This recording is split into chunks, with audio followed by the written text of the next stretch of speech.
Welcome back to the Banner Saga. Banner Saga. My name is Mr. Doktor. Hi, welcome back. Episode number 2. Still learning the game. At least I know it is about giants, so-called warls, and men. Let's go. Nothing to do here. Let's go to the Great Hall. At dawn, you're awoken by a delivery of goods. At least you think it's dawn. Damn hard to tell with a sun that never moves.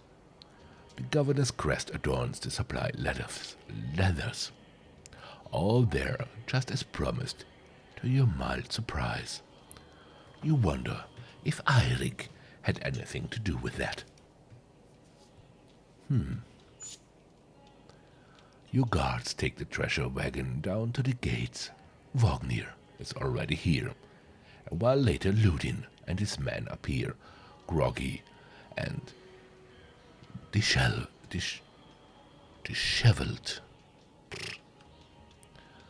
Mogr steps forward.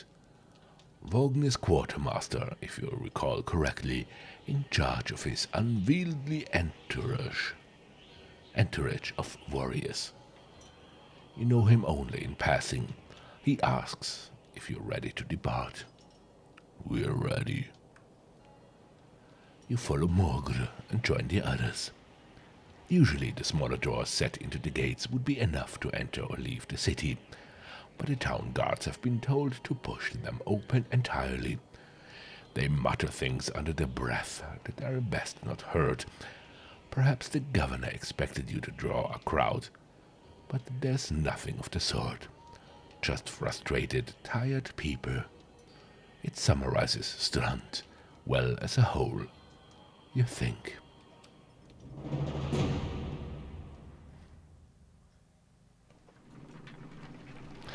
So we were in Strand collecting taxes. And some people didn't want to pay. Then we met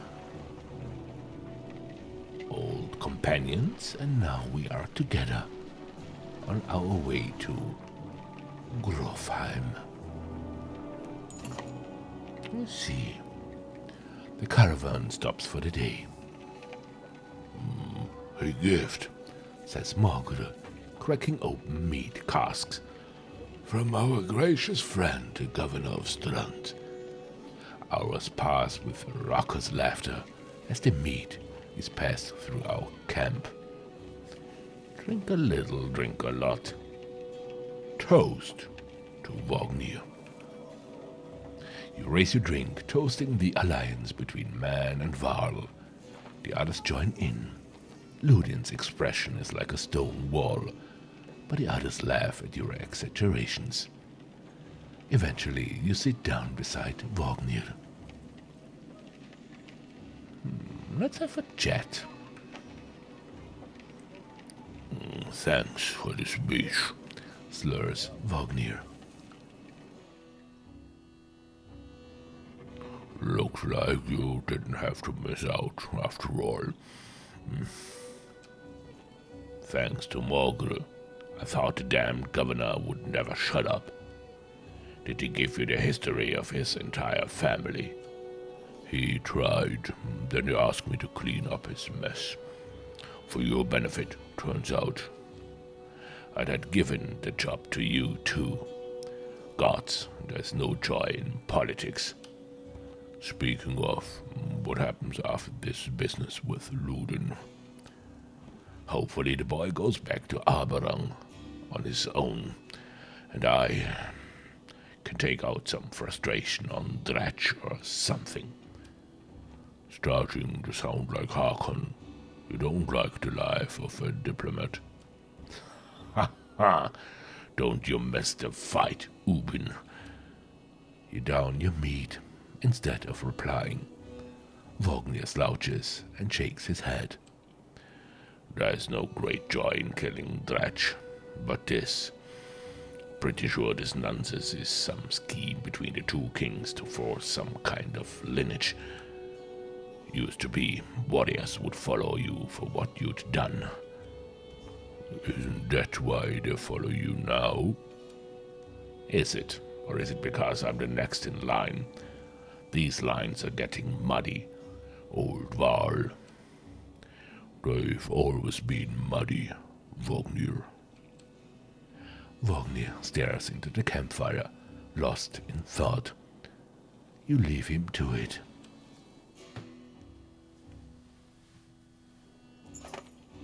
You rise groggily, the campsite a casualty of merriment.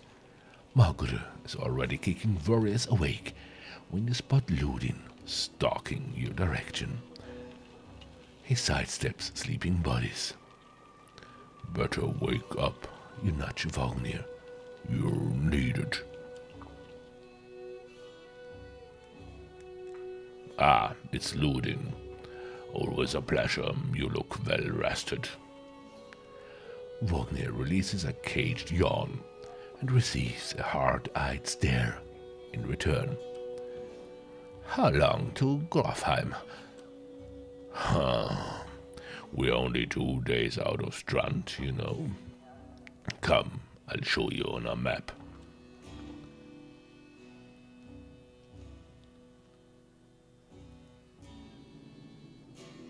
This is the map of the world. You can explore it by dragging the mouse to pan and using the mouse wheel to zoom. The location of your caravan is indicated here by Ubin's icon. The world map is covered with many locations and holds much lore. You can explore the map at any time, clicking on locations for more information.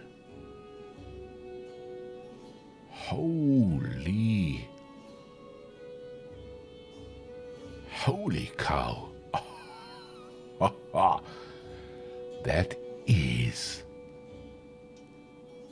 That is quite a lot. So this is Grofheim. Well, what about Grofheim? Grofheim, the last home of the Val and seat of their power, founded by Arnfinnr, the second Val king. Though the Val have moved around a lot, most consider Grofheim their capital. The deeds of Val are honored here, and all warriors of worth are buried at the foot of the two spears, where they are said to become part of the Val's march itself. So, this is the kingdom. When you're finished researching the map, click this button. Yeah! 2 spears. An unusual gap in the Val's March Mountains look like 2 great spears at a gate.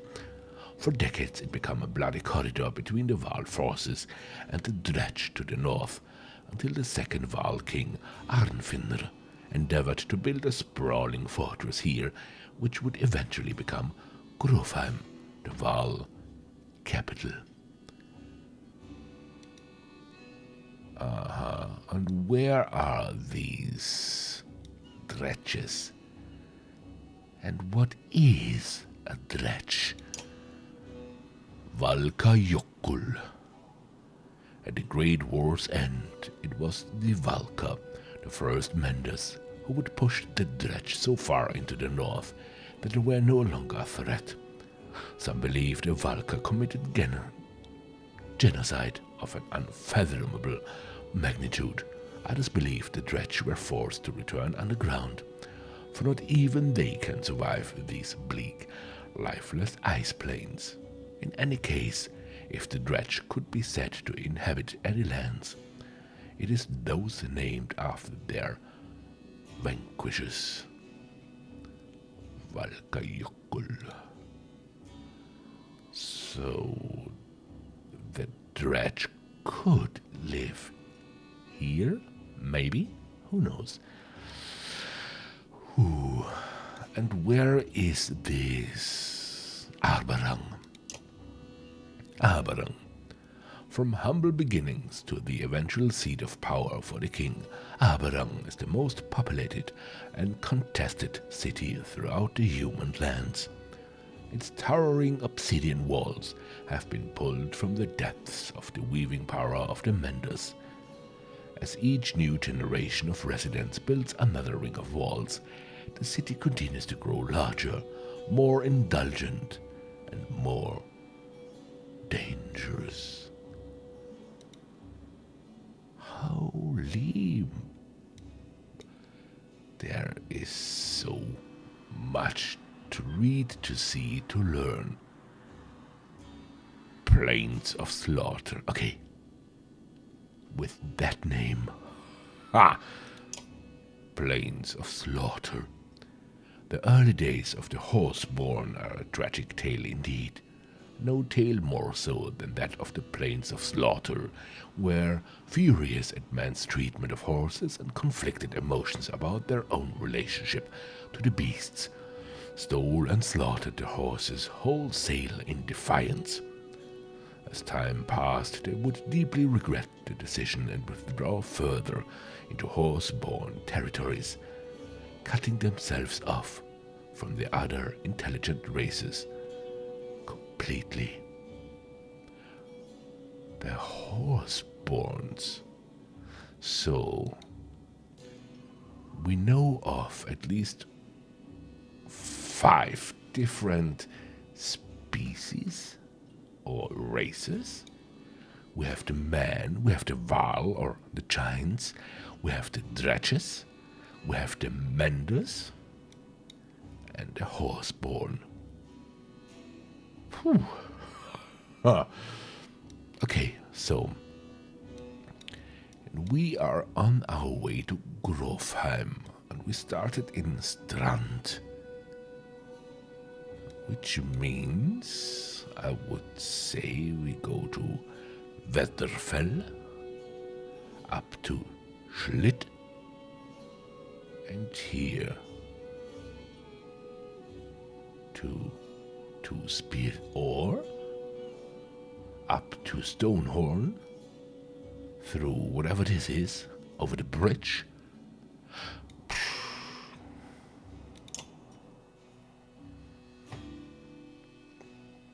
We head north, then east, past the fords. Grofheim's far from Strand. Going to be a long march. You should have drank last night, Ludin. Why not take the ships to Skrymirstead? Wow. What's the point of marching? The Silverstone Bay is called that for a reason. It stays covered in ice all year. It would tear up the longships. Too bad, though, we could have shown you all the wonders of Skrymirstead. Of sunken city crawled with Dredge, Prince, Dredge and glaciers. You like glaciers. Ludin exhales through the nose, a poor disguise for his contempt. He turns and bets aside the tent flaps as he goes, barking at his company in the distance. Don't poke the anthill, Vognir. He seems no happier to be here than you. Spend a few more days with the boy, old friend. You'll be looking for a tall cliff to hop off to. Ludin's got a shorter wick than Hakon. Thanks, Vognir. Let's get moving. Another half day to Wetterfell, if we're lucky.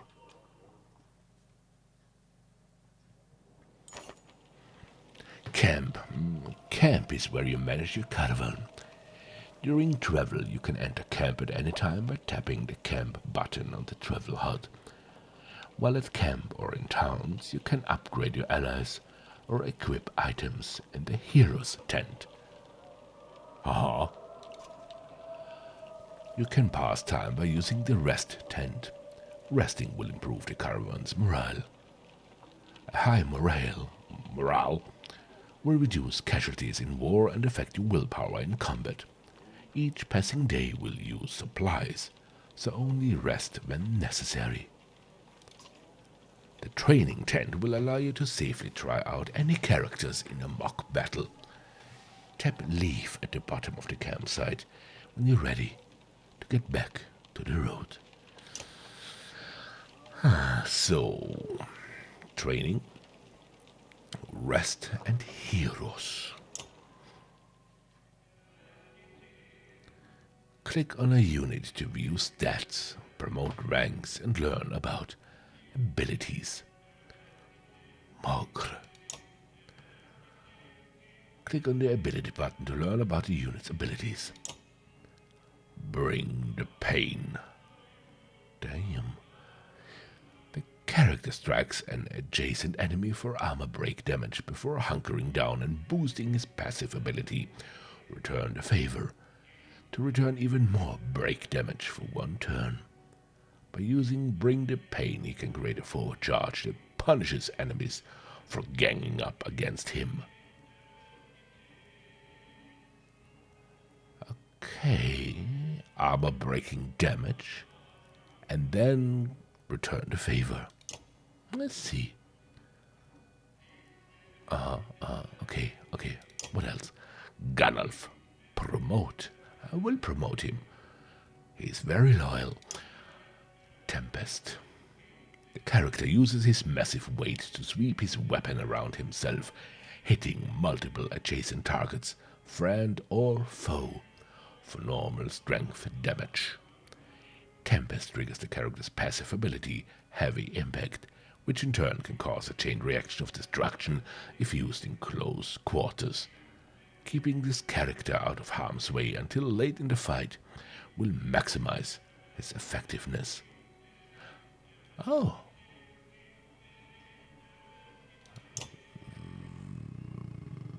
Very good to know. Let's promote him. The greatest warriors on the battlefield are those who live past the first battles to start a journey down the path to legend. Yes. Are you sure you want to promote for 5 renown? Yeah. This unit has points available to spend on improving stats. So, shield, strength, willpower. What is that? What is it?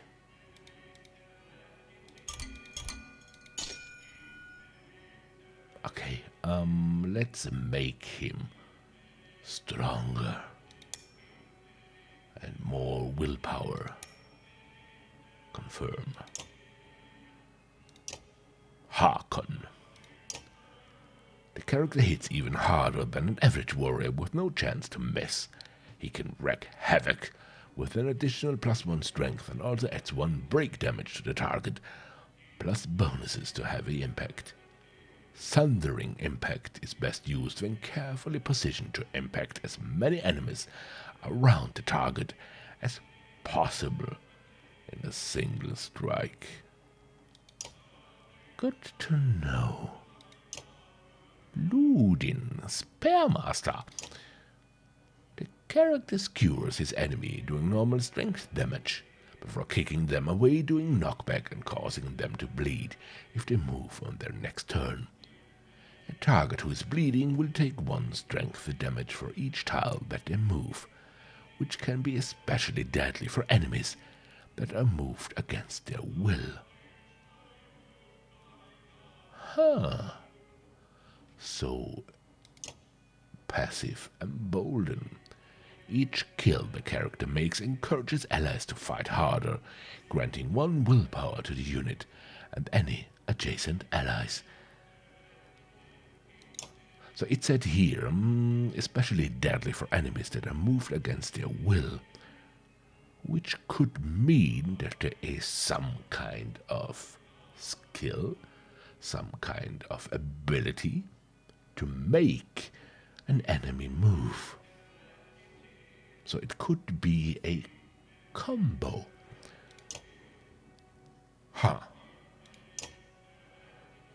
Very interesting, very interesting. Roster. So I have 4 fighters for now.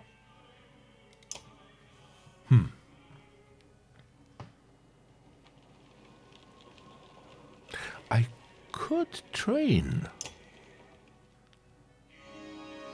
Turn order. Units move in the order you place them from left to right. This initiative order is very important when setting up strategies.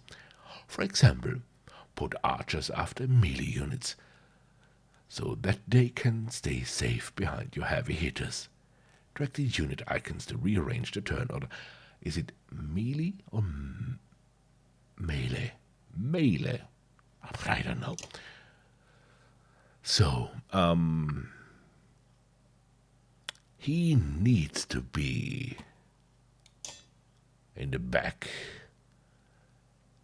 He is a very hard hitter, so I could use him at the very beginning to crash the party of enemies.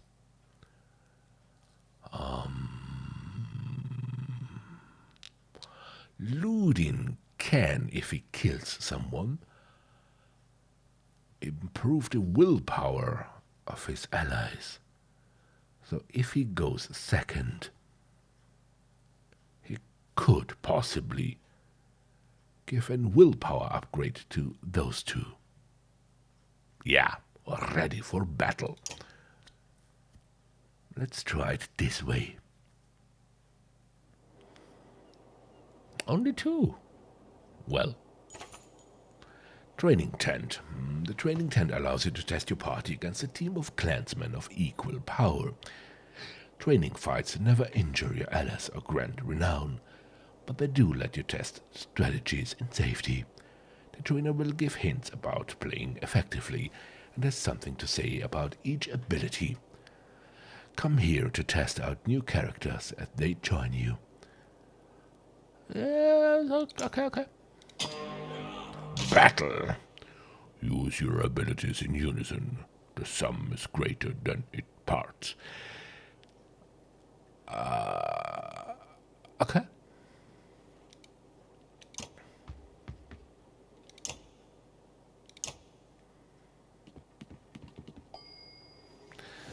What can he rest? No, he has 7 willpower. So he don't needs to rest. But I will let him rest.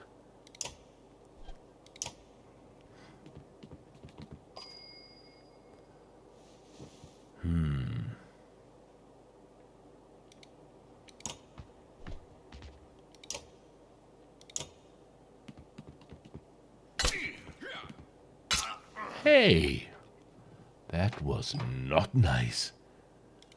Attack.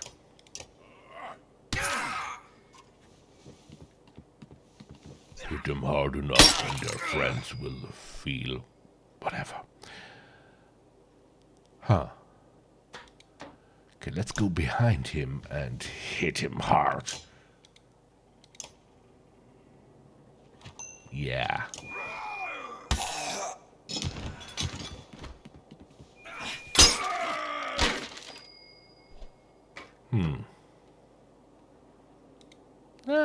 Rest.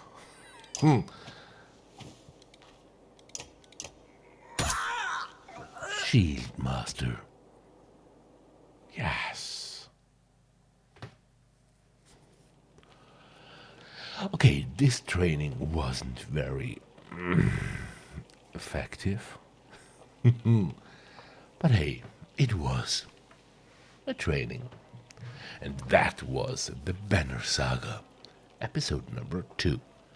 My name is Mr. Doktor. Thanks for watching, and I'm out of here. Goodbye.